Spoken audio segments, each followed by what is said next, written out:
Gachibowli police ने Telangana institute of medical sciences के 2 अटेंडरों को कोविड-19 के मरीजों और मुर्दों के पास से तलाई जेवरात चुरा लेने के इल्जाम में गिरफ्तार किया है और उनके कब्जे से 10 लाख रुपए मूल्य की तलाई जेवरात और एक सेलफोन बरामद कर लिया गया।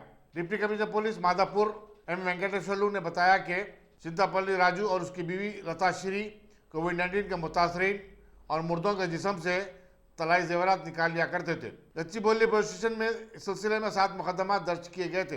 पुलिस की तफ्तीश पर इन दोनों ने अपने जुर्म का इकबाल किया। मुलजिमीन को अदालत में पेश करते हुए रिमांड हासिल कर लिया गया है। Dynamic Success the Junior College.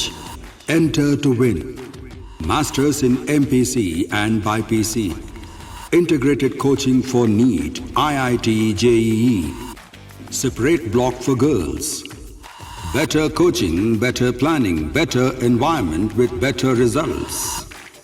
Opposite Madanapet Mandi, Saeedabad, Hyderabad. Phone 04029701124. An Institute of Success Schools.